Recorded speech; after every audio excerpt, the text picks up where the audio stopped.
Hello, nonprofit leaders. I'm Sarah Olivieri, your host, and this podcast is here to assist people like you, executive directors, board members, and other nonprofit leaders make a bigger impact with insights, tips, and lessons learned from nonprofit leaders and experts.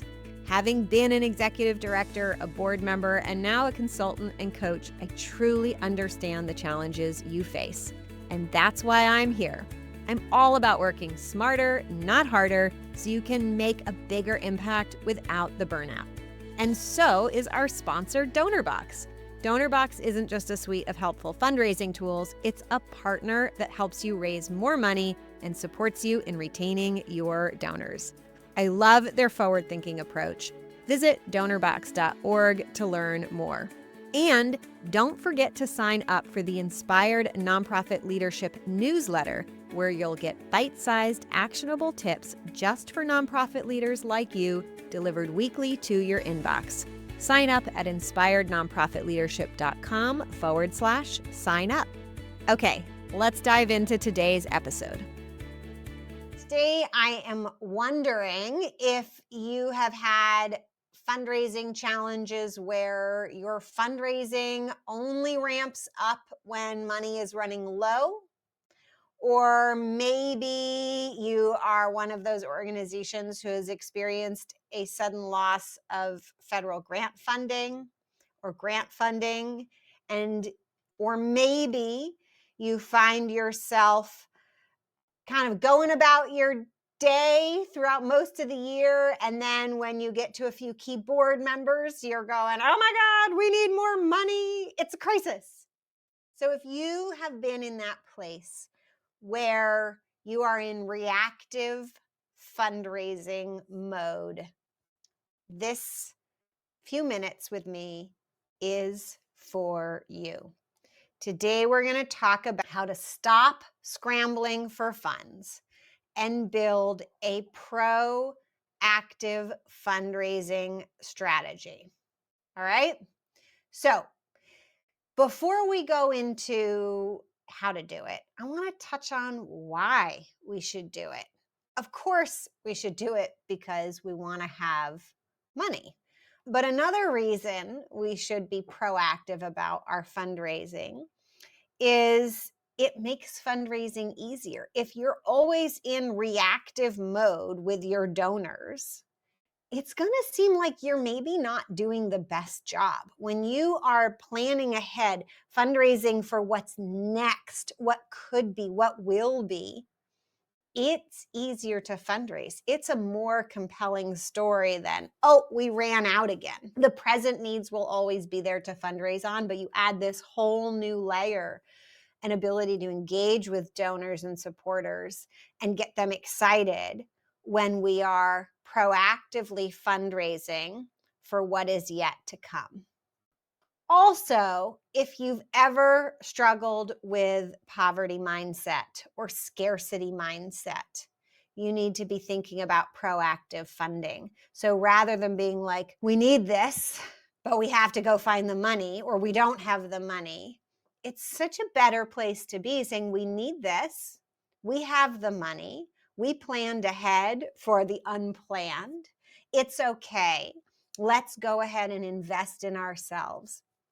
That mindset that comes from actually having the money in advance leads to a growth mindset throughout your entire organization, staff, clients, board members, supporters, and a growth mindset team of stakeholders. Your great largest team possible is a mindset that is going to lead you to more growth. And more growth means more impact, especially if we grow in a focused way with intention towards impact. But I'll leave that part there for now. All right, so what are the key pillars we need to think about when building a sustainable fundraising plan? First of all, throw out your calendar. I don't want you to design a plan around the calendar, and replace your calendar with a layer cake. Okay. We're going to build a beautiful, sustainable fundraising layer cake. Your base layer, the foundation of your rock solid financial future, is going to be built from individual donors. And what are we going to start with? What are the first ingredients that we're going to do? The first layer of our foundation. We're going to focus our efforts on high touch relationship building. And we're going to go out and we're going to build relationships with people, finding people who are interested in the same issues that our organization is interested in, and probably that you are interested in personally. We're going to ask them about what they're interested in.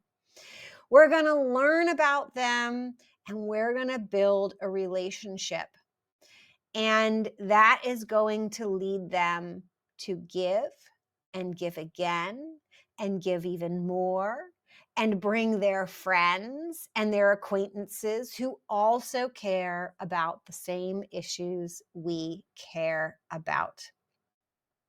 Once our plates are totally full, and we can expand our teams and do this more and more and more, but once we're saying, yeah, we can thrive off of our individual high touch relationship giving, then you can add in what I like to call scaled relationship maintaining, right? So we're going to have even more relationships with people, and we're going to use fancy digital tools to help us do that.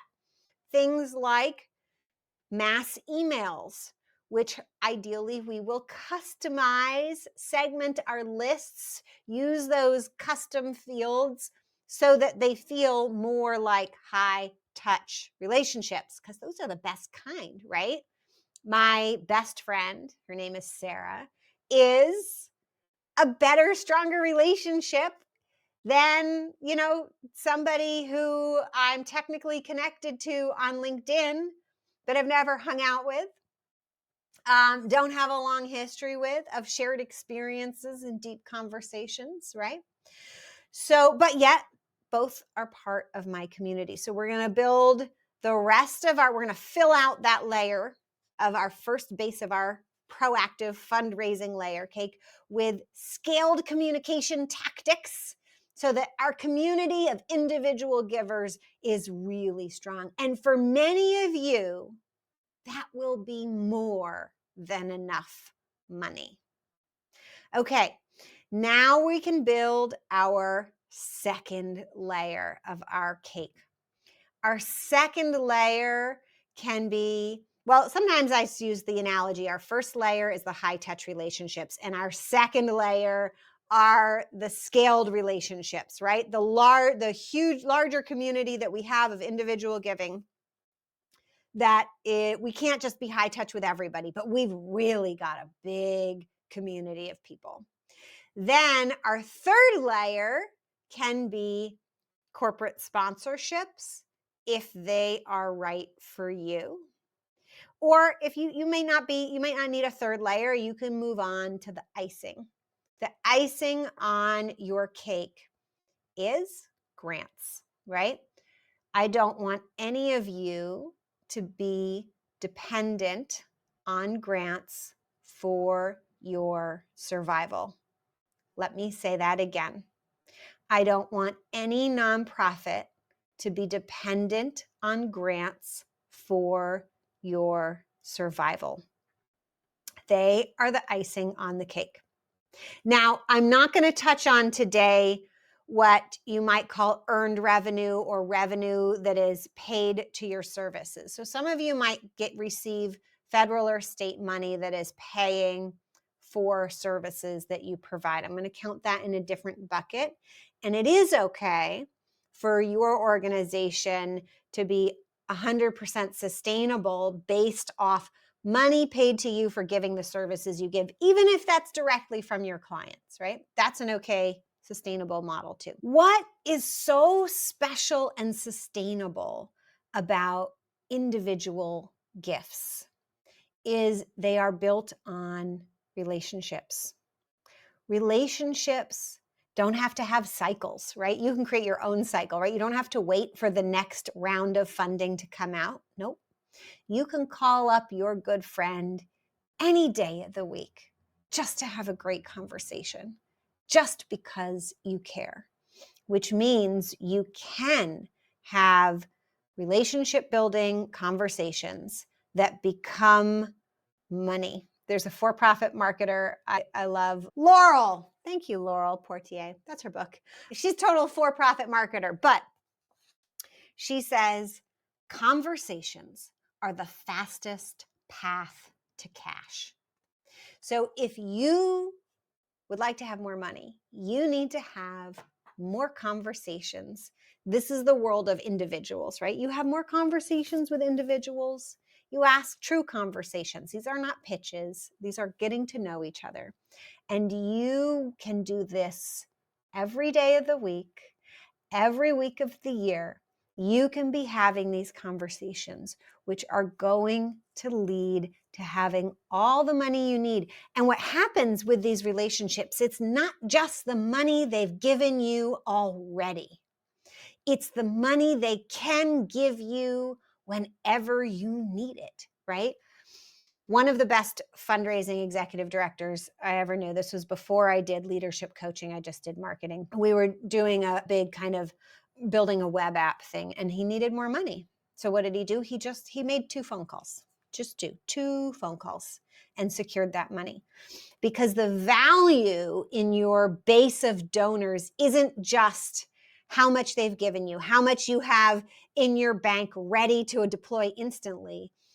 The value in that relationship, that's true human resources. That's the value of your network. That's the money that you could tap into with a phone call or an email, right? To bring in even more when you want to do something fun or cool, or if you have some sort of unexpected emergency or change. But we have to have done the work to have the relationship already. So it is the proactive approach is building the relationships. And the reactive consequence is you having more money. Let's just wrap this up with that concept once more. It's not you need money and you go out and start asking people. That's not a good relationship, and it's going to leave you desperate. You're going to proactively build your relationships, and that is going to lead you to have access to the money whenever you need it, whenever you want it. It will either be in your bank or just a phone call or 2 away. That's all I have for you today. If you found these tips helpful, take a moment to share them with somebody else who would benefit. That's how we all come together as a community here of people who are doing the good work in nonprofits and all of the folks like me these days who are helping the nonprofits do their good work. Until next time, take care of yourself and all the best. You've been listening to Inspired Nonprofit Leadership. Thanks so much for tuning in. Be sure to subscribe so you don't miss a single episode or the bonus episodes. And while you're at it, please leave a rating and review and be sure to share with your friends and colleagues. Tune in every week for more useful insights and wisdom on nonprofit leadership. Thanks so much for all you do for the communities you serve. Until next time, all the best.